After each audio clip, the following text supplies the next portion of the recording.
Assalamualaikum warahmatullahi wabarakatuh. Perkenalkan, saya Lydia Elestari, NIM 2104343, akan mempresentasikan tentang tugas minggu 6, Sistem Informasi Akuntansi tentang pengendalian, sistem pengendalian.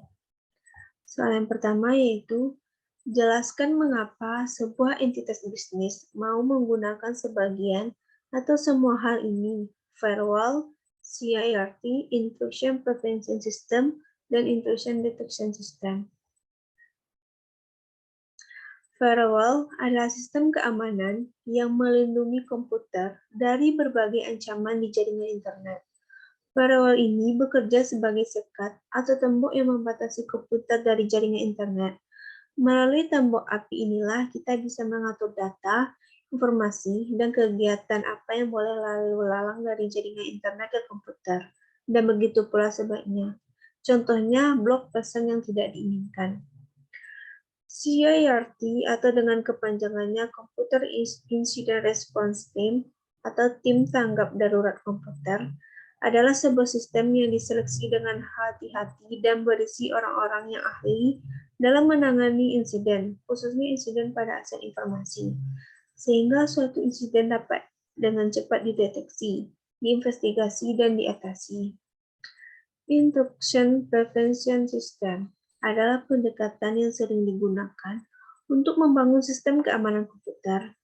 IPS mengkombinasikan teknik firewall dan metode IDS dengan baik.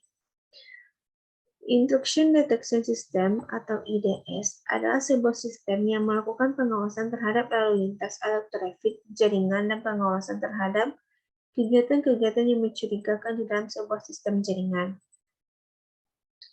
Soal nomor 2. Di antara tiga jenis pengendalian, preventif, detektif, dan korektif, manakah yang akan paling saudara prioritaskan untuk diterapkan pada sebuah entitas bisnis? Apakah tipe yang saudara pilih itu sama jika kasusnya perusahaan yang tidak punya sistem sama sekali dengan yang sudah punya sistem? Menurut saya akan memprioritaskan yang terlebih dahulu, yaitu pengendalian detektif, kemudian pengendalian korektif, dan kemudian pengendalian preventif. Saya akan mencari dulu akar masalahnya dan melalui pengendalian detektif dan memecahkan masalah tersebut melalui pengendalian korektif serta memberikan solusi melalui pengendalian preventif. Pengendalian detektif yaitu kegiatan pengendalian yang dilakukan dalam rangka mencari atau mendeteksi adanya suatu permasalahan dan mencari akar permasalahan tersebut. Pengendalian detektif dapat mencegah terjadinya kecurangan akuntansi karena upaya perbaikan sistem, kewajiban pelaporan transaksi, pelaporan kekayaan dapat mencegah terjadinya kecurangan akuntansi di masa mendatang. Pengendalian korektif yaitu kegiatan pengendalian yang dilakukan untuk memperbaiki kondisi jika terdapat suatu permasalahan yang menyebabkan risiko tidak tercapainya tujuan organisasi. Dapat mencegah terjadinya kecurangan akuntansi karena upaya yang dilakukan dengan cara konsep pembuktian terbalik. Evaluasi proses akuntansi, pemberlakuan sistem secara terpadu dapat mencegah terjadinya kecurangan dengan memberikan efek jera kepada pelaku ketika diketahui melakukan kecurangan. Yang ketiga, pengendalian preventif, yaitu kegiatan pengendalian yang dilakukan untuk mencegah terjadinya suatu permasalahan atau error condition dari suatu proses bisnis.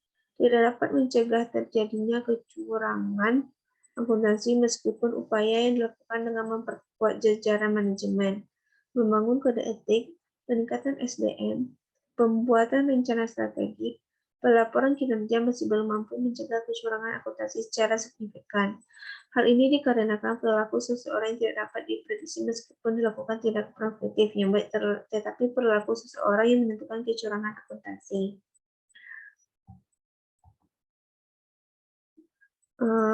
Apakah tipe yang saudara pilih itu sama jika kasusnya perusahaan yang tidak punya sistem sama sekali dengan yang sudah punya sistem?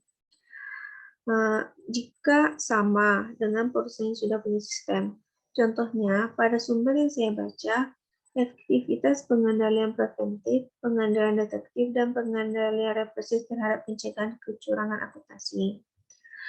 Berbeda dengan perusahaan yang tidak punya sistem, antara lain dari segi keamanan data, tidak aman, tidak terkendali, dan mudah bocor.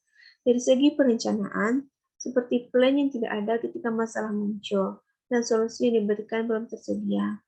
Dari segi waktu dan efisiensi, dan dari segi informasi, sehingga untuk jenis pengendalian tidak terstruktur. Soal ketiga yaitu pemisahan tugas dan fungsi terkadang tidak mungkin secara ekonomis untuk sebuah bisnis kecil. Menurut Anda, apa solusi untuk mengatasi hal ini? Yang pertama, dikarenakan usaha atau bisnis kecil ini memiliki kesulitan dalam meningkatkan usahanya. Di samping itu, mungkin juga dikarenakan teknologi yang digunakan masih bersifat semi-modern. Yang kedua, keterbatasan sumber daya manusia, sehingga jika membutuhkan tambahan tenaga kerja akan mengakibatkan pengeluaran untuk pegawai akan lebih besar daripada pendapatan yang masuk.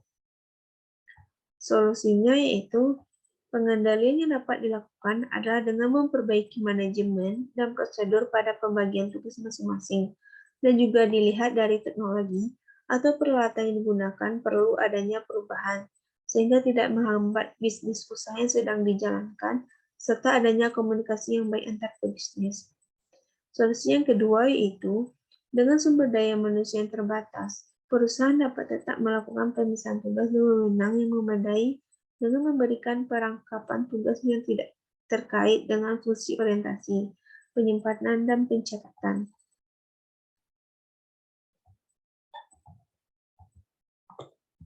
Soal terakhir yaitu, apa tanggapan Anda terhadap perusahaan yang menetapkan kebijakan memonitor aktivitas karyawan bekerja menggunakan komputer di kantor dengan alasan keamanan dan pengendalian? Menurut saya boleh saja, karena monitoring merupakan salah satu cara untuk mengendalikan internal. Tujuan monitoring adalah menaksir kualitas struktur pengendalian internal dari waktu ke waktu melalui aktivitas monitoring serta proses penilaian atas mutu kinerja sistem pengendalian internal dan proses yang memberikan keyakinan bahwa temuan audit dan evaluasi lainnya harus segera ditindaklanjuti. Pemantauan terhadap sistem pengendalian internal akan mengidentifikasi di mana letak kelemahannya dan memperbaiki efektivitas pengendalian tersebut. Antara lain, menentukan tempat kelemahan dan memperbaiki efektivitas pengendalian. Ongoing monitoring, mengamati perilaku karyawan dan tanda peringatan dari sistem akuntansi. Contohnya, diterapkan fingerprint digunakan untuk mengecek kehadiran karyawan dan mengecek tingkat produktivitas. Sekian penjelasan dari saya. Salah saya mohon maaf. Sesudah dengan wabillahi taufiq. Wassalamualaikum warahmatullahi wabarakatuh.